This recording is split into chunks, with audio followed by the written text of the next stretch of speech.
Smriti Bharadwaj, Senior Editor at PharmaShots. With me today is Bruce, CEO TAE Life Sciences, and Kendall, CSO at TAE Life Sciences. Thank you both for joining us today. Thank you. Pleasure to be here. Pleasure. So Bruce, can you tell us a little about yourself? Sure, happy to. And again, thank you for having us on today. Well, I was going way back. I was always one of those kids from an early age that was really mechanically curious. I would take apart anything that I could get my hands on, try to figure out how it works, try to put it back together. Built my own bikes, built my own car. So I was destined to go to engineering school, which I did. And I was fortunate that the school I went to was an early innovator in a curriculum for biomedical engineering. And when I was exposed to that, I was just fascinated by the intersection between engineering and medicine, and went on to stay at that school and get a couple of degrees in biomedical engineering, and that was back on the East Coast. So I'm actually a transplant to California from back east. My first job was in a healthcare technology company that was an innovator in medical imaging systems. Worked for a few companies early in my career around medical imaging, and it was, again, I was lucky to be at the right place at the right time, and in California. Young companies that were doing amazing work developing the new technologies around ultrasound, digital X-ray, MRI imaging. So to be a part of that ecosystem in that era was just fascinating. But being California the way it is, I ended up with an opportunity to move out of operations and into the world of finance to a private equity firm where I was active in their healthcare, building their healthcare portfolio. That led to my founding Newbury Ventures, where we did investments in companies of all stages, early stage, mid, late stage, and did it globally, not just in the US, but in Europe and in Israel, and often moved those technologies and those management teams around those territories, taking technology from one territory and into another where the opportunity might be very good.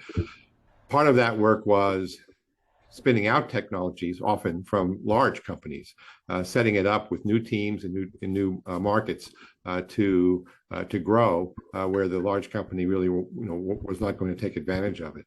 So all of that really prepared me for the opportunity that I came across here at TAE Life Sciences to start this company and spin the technology out and create something on a global basis from whole cloth.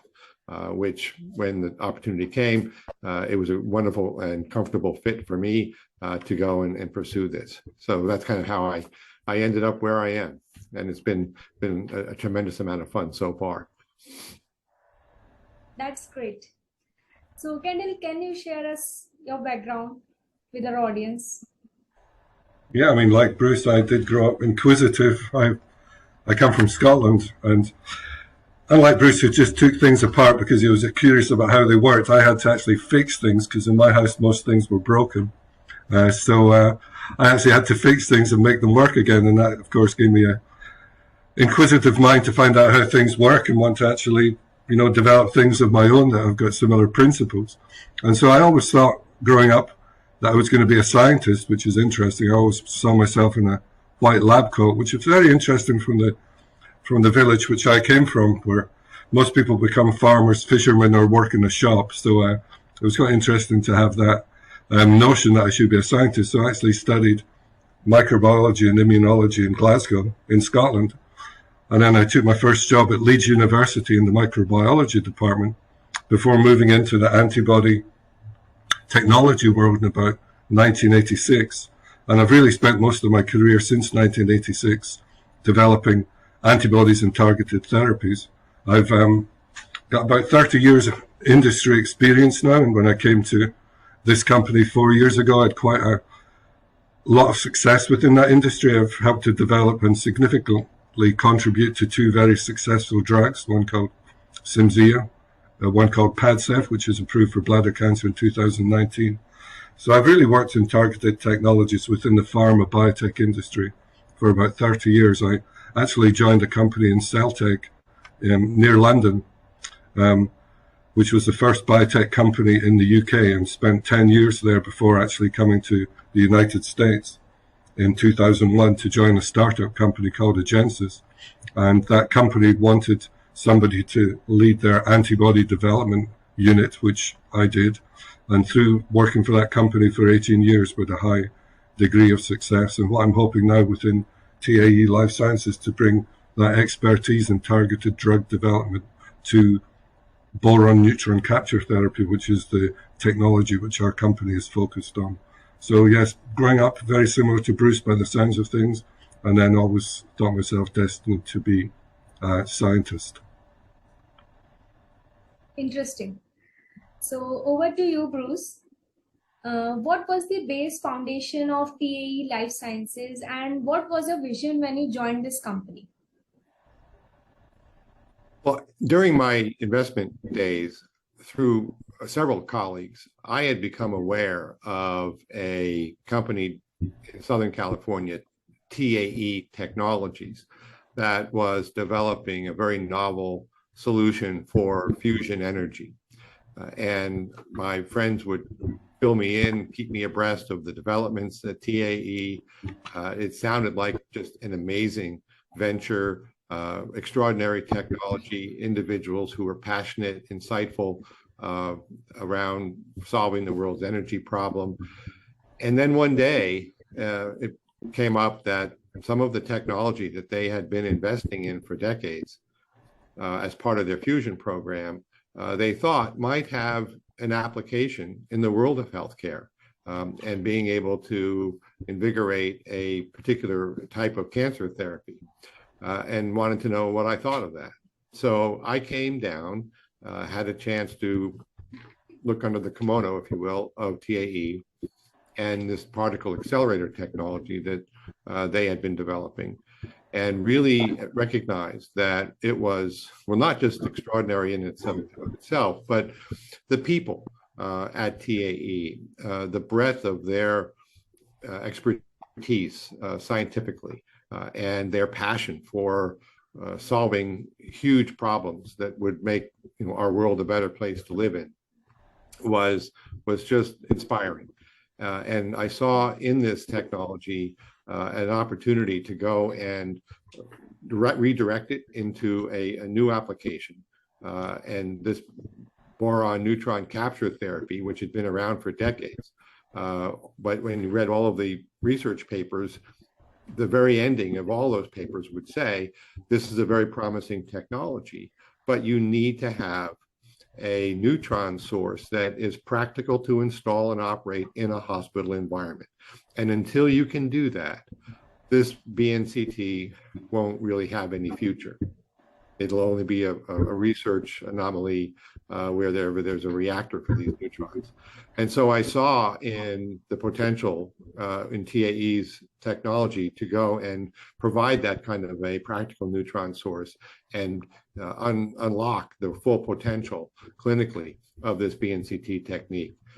And so the opportunity to take that, spin it out, develop it as a regulatory compliant medical device, build the team around that, and create a new company that could meet a huge unmet need around the world of cancer therapy was just very, very exciting for me. And it would draw upon all of the skills and experience that I had developed across my career to go make something extraordinary happen.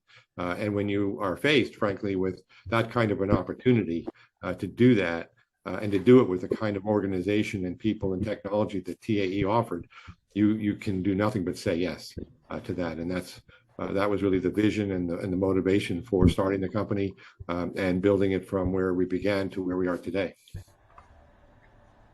That was great. So over to you, Kendall. As CSO, what vision do you have in mind for TAE Life Sciences and where you want to see your company go? Well, when I first met Bruce in 2017, I had not heard of boron neutron capture therapy. But when he explained it to me, I actually thought, this is really the cure for cancer that everybody's been looking for. And I've been with the company now for just over 4 years, and in that time, I've come to believe that even more. So, as Chief Scientific Officer, my goal, of course, is to develop drugs that can deliver boron to tumors that are going to be able to facilitate boron neutron capture therapy. But I really think with this company, the sky's the limit. This really is an amazing technology. I see the company growing to a very large company. We have 16 individuals in the drug development part at the moment. We added 3 or 4 extra people this year. Hope to do the same again next year. But I really see our growth being exponential from here on in as we start to develop more data. These data really are going to persuade people in the clinic that boron neutron capture therapy is all that it is said to be, non-invasive cure for multiple different kinds of cancer. So I see maybe in 5 years' time that we'll be part of a big biotech company, either growing independently or perhaps even being acquired by one of the big pharmas. And I see within my group, we just added a new chemistry lab in our building here in Santa Monica, California. And I see our growth continuing so that in 3 or 4 years' time, we'll have outgrown the current building that we're in, and we'll be looking for new premises. And I really do believe that boron neutron capture therapy has elements in it which are going to offer the promise of cancer cures that people have been waiting for. So, some technologies that we're developing, such as site-specific conjugation and theranostics, are going to be important in that. And so building the correct team around developing these types of technologies is important. But as we develop these technologies within the drug development part, we're going to see a transition from really early drug discovery, which is where we are at the moment, into clinical development. So we have to build a team more dedicated to regulatory filings, manufacturing, and medical coordination with clinical trials. So the company will grow, but it will grow in such a way that it will facilitate future clinical trials within the next 2 to 3 years.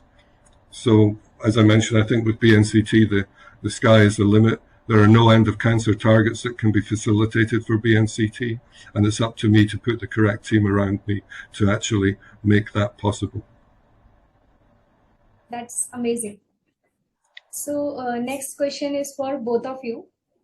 Our readers at PharmaShots would like to know any of the spun out technologies from other companies that you have used at TAE Life Sciences. Yeah, so I guess there's 2 parts to that. Recognize that we are a company that has 2 very distinct technology domains that we are advancing. BNCT is a combination therapy. It's principally a targeted drug business where we're providing boron to cancer cells biologically targeted.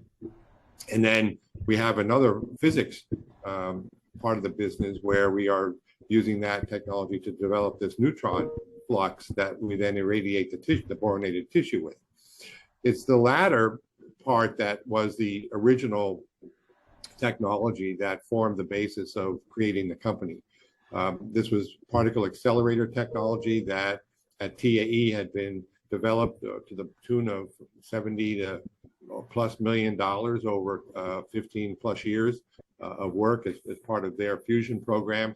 We took that technology, licensed it, spun it out, and created it to meet the needs for our neutron source that a hospital could use. It's really 1/1000th the power of what TAE uses it for with their energy program.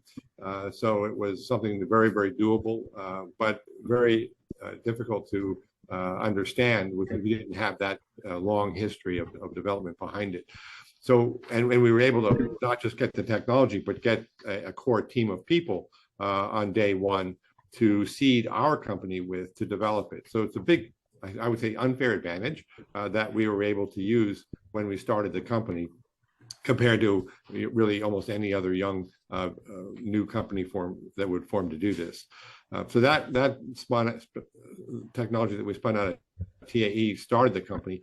But then on the pharma side, which I'll let Kendall address, we've kind of turned it on its head with a number of technologies that we expect to be able to spin out from ourselves to others.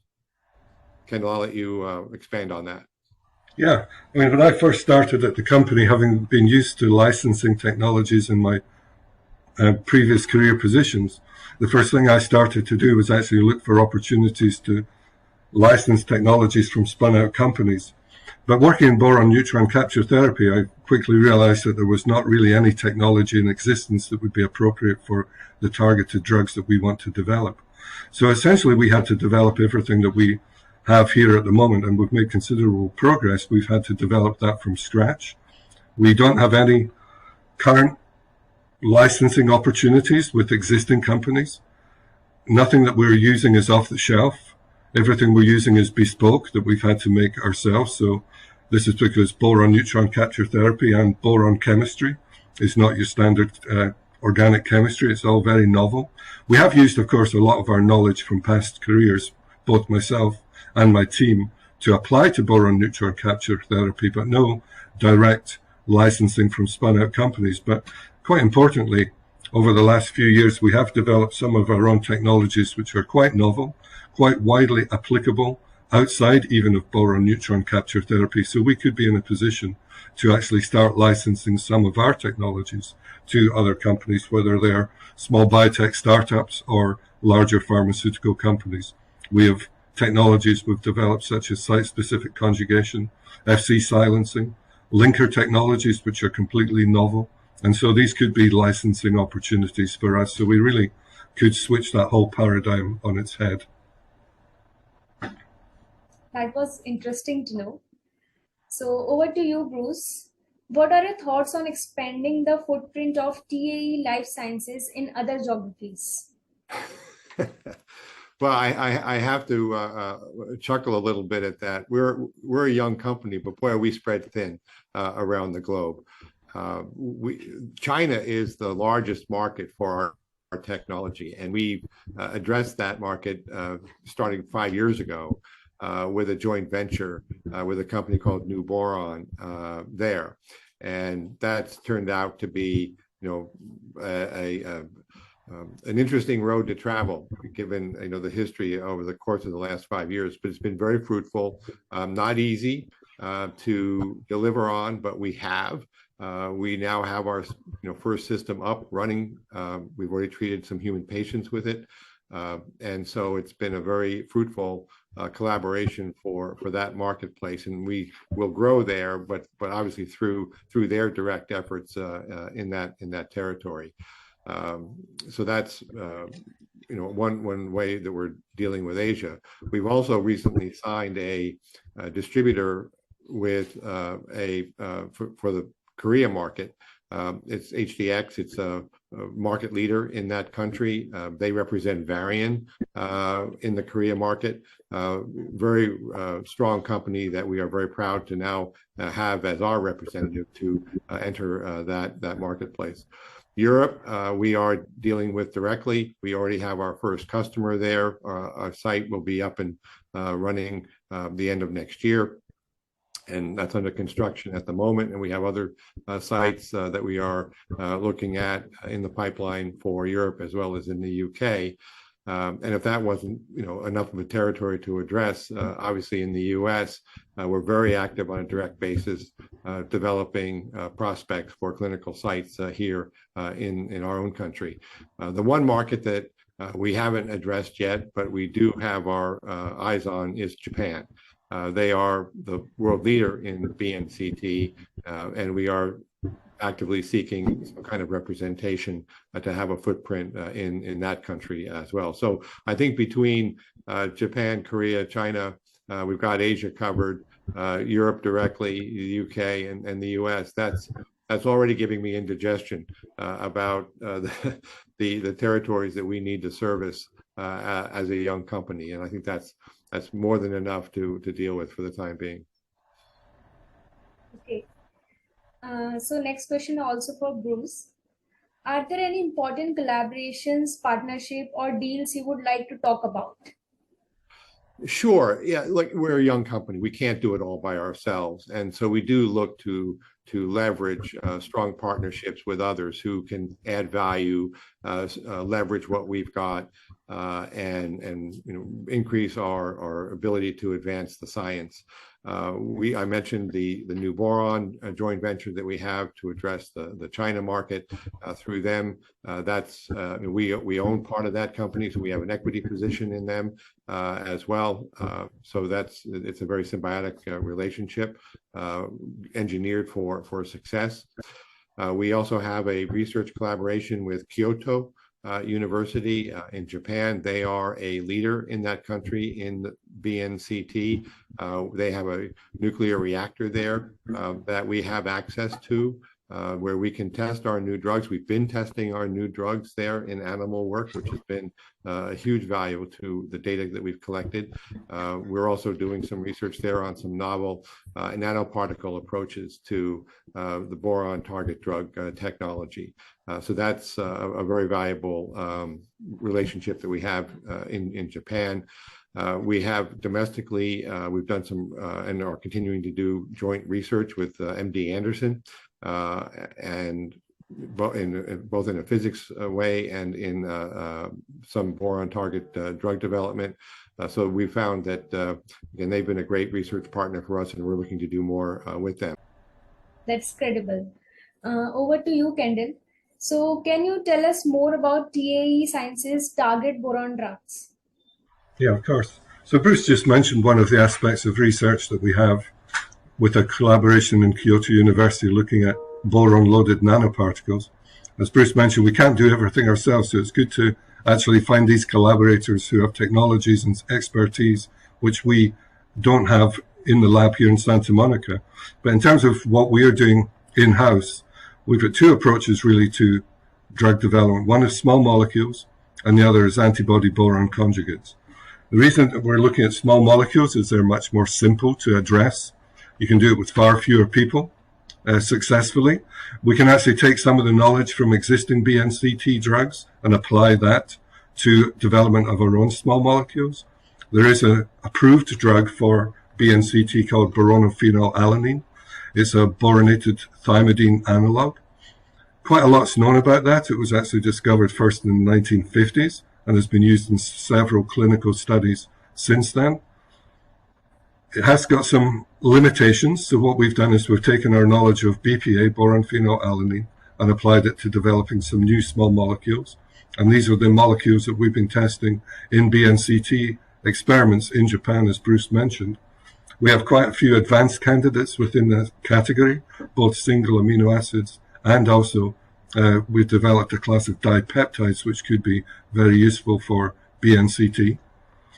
But more importantly, I think for the long term and the extensive pipeline that we have, we're looking at antibody boron conjugates. The team that I have here have a vast amount of experience in antibody drug conjugate development. So we're taking that expertise and applying it to boronated antibodies. One of the great advantages of working with antibodies is that they can be selected for multiple different cancer targets. We can also take existing antibodies which are in the clinic and repurpose them for boron neutron capture therapy, which really gives us a big jump. Developing an antibody from scratch takes quite a large team and a large amount of time, but taking existing clinical antibodies, whose patents have expired, by the way, and reapplying them to boron neutron capture therapy seems like the most logical step to take. A lot's known about these antibodies, a lot's known about how to manufacture them, a lot's known about their safety and tolerability in man. So if we can adapt them for boron neutron capture therapy, it does give us quite a jump start on the whole program.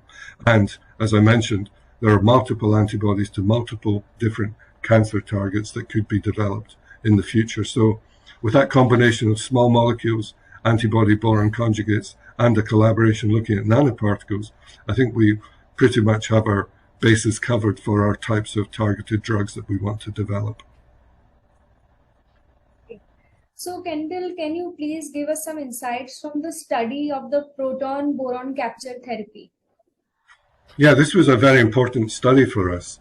As you know, we're developing our own targeted boron drugs, as I mentioned in the previous answer. But there had been conflicting reports in the literature about whether proton-boron fusion therapy actually works. 5 or 6 different publications. The majority of those said that this is maybe not possible to do this. It's a very different type of reaction than is available for boron neutron capture therapy. And a lot of people through modeling said that proton-boron fusion therapy won't work. But then a publication came out that actually had some empirical data, i.e. experimental data, saying that it had worked. So we actually thought, well, this is good news, because if proton-boron fusion therapy does work, we can actually take our boron-containing drugs and start approaching people who already have proton beams. There's hundreds of proton beams around the world ready to use, so we could actually take our drugs there and actually begin using them. So we set up a collaboration with MD Anderson, who have access to a proton beam in their research department, and we decided to try and reproduce the data reported in the paper which I just mentioned. So we set up experiments exactly the same as reported in the paper, did extensive testing, extensive repeats of the studies that we had to do, and actually showed that, in fact, contrary to the data reported in that particular paper, that proton-boron fusion therapy did not work under those conditions. But this is an important experiment for us to have done, because we had to prove to ourselves one way or the other whether or not proton-boron fusion therapy works. Now that we know that physically it's quite almost impossible to do, it means that we can now focus on boron neutron capture therapy.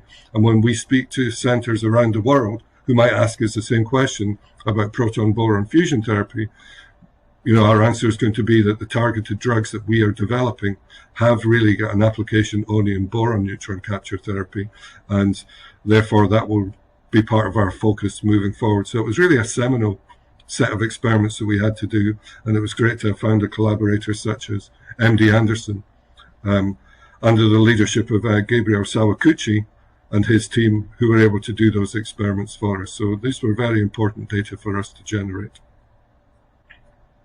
Great. So this is for both of you. What are some of the strategies that you have implemented at other companies, and how would you leverage them at TAE Life Sciences? I'll start with that. Well, look, I think the most important lesson I've always learned through my experiences and across many companies that I was a part of in my venture investing career: bring the full solution to the marketplace. Be the one-stop shop for the customer.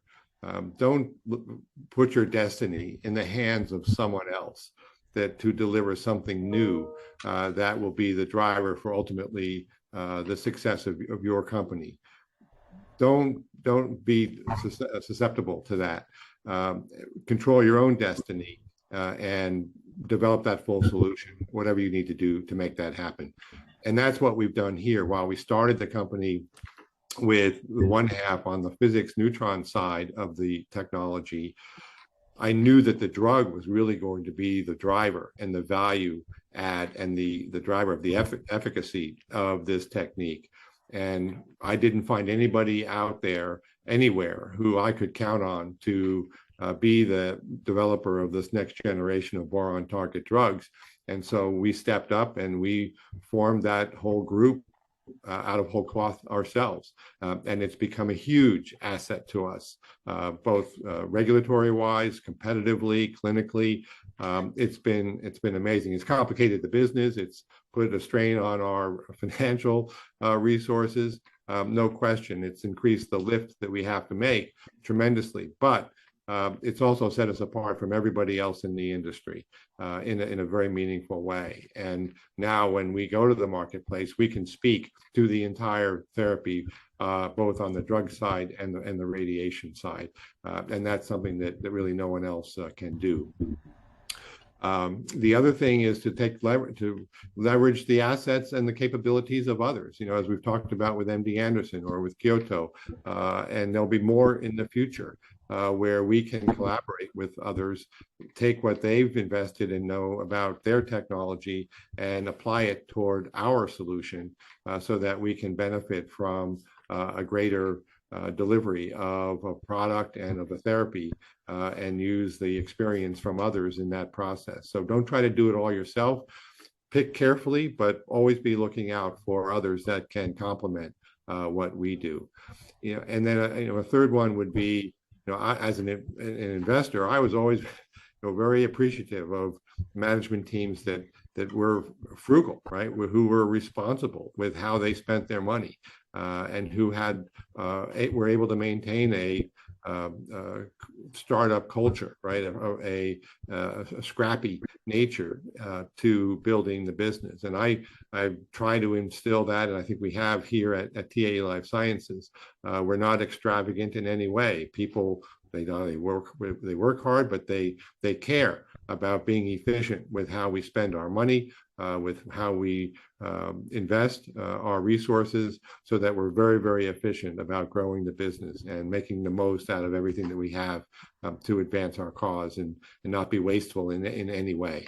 And I'm very proud of the culture that we've developed here so far, to have a can-do attitude on solving problems, and to be very responsible fiscally about how we go about our day-to-day work, so that we can stretch the investment dollars that we've been gifted by our investors.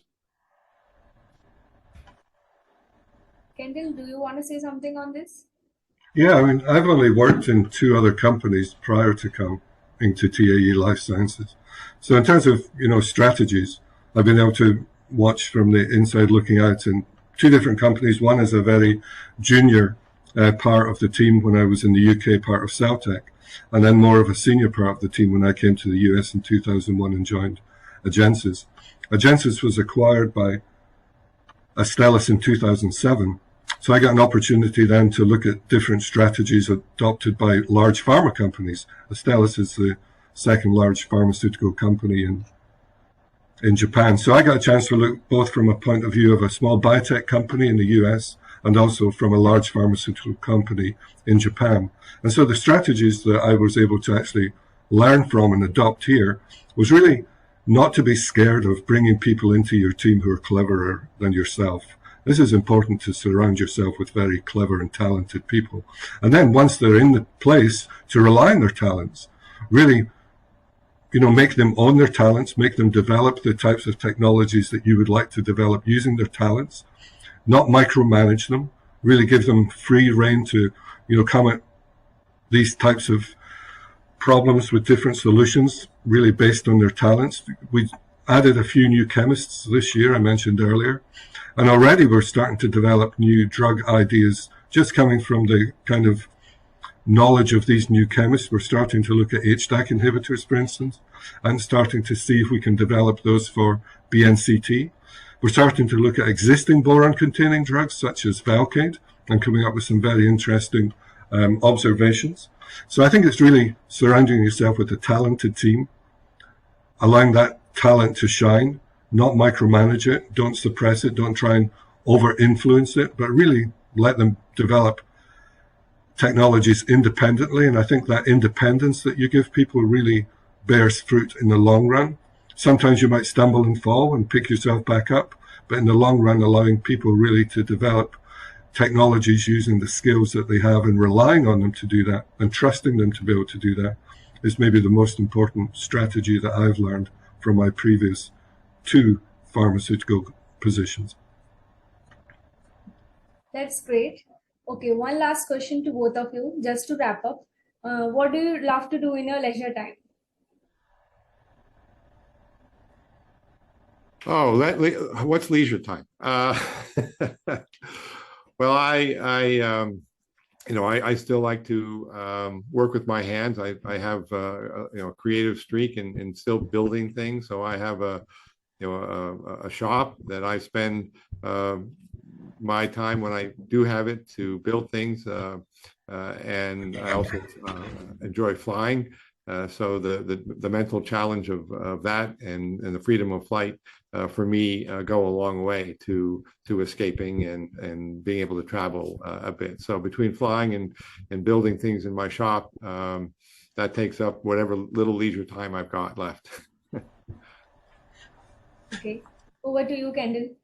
Yeah, I mean, Bruce always tries to pretend he's got no leisure time, but he's got a great life, flying around, going on beach vacations all the time. Yeah, I don't feel too sorry for him. But in terms of my leisure time, I've got a house in Santa Monica that's kind of a work in progress at the moment. I'm doing some DIY projects there. One of my sons wants to move into part of the house. He's just graduated from university. Thankfully, he's decided to come and live with us instead of going somewhere across the country. So we're kind of adapting one of the parts of our house for his use. So I'm busily redesigning the heating and ventilation at the moment. I like doing those types of DIY projects. I mentioned when I was a kid, I had to fix things simply because they were broken. I still think I bring that kind of talent with me at the moment. In terms of other more leisure related activities, you know, I live in Los Angeles and I'm a big music fan and sports fan. So I actually go to quite a lot of concerts and sporting events. I think in the last month I've been to 6 concerts. So that's a lot of fun to do. I just have to jump on the train, travel downtown LA, and then all of a sudden I'm in the middle of a rock concert. So that's what I do. I used to do a lot of mountain biking, but not so much anymore. And I used to do quite a lot of skiing, but believe it or not, despite the fact we've got great ski resorts on our doorstep, I've only been skiing maybe once or twice since I came to the US. So really it's building a home. I've got a large bar at home, which is always being built, increasing its storage capacity. I've got a huge collection of Scotch whiskies, keeping the house in order, and going to rock concerts and sports. That's what I like to do. And then I also go cycling with my wife and family, more or less every weekend. Okay, that was interesting to know. So thank you, Bruce. Thank you, Kendall, for joining us today for such a spectacular interview. Smriti, thank you very much for having us. We enjoyed chatting with you and sharing a bit about our company. It was a pleasure. Thoroughly enjoyed it as well. It's a pleasure to have been here, and thank you for hosting us. Thank you so much. Have a nice day. All right, thank you. You too. Take care.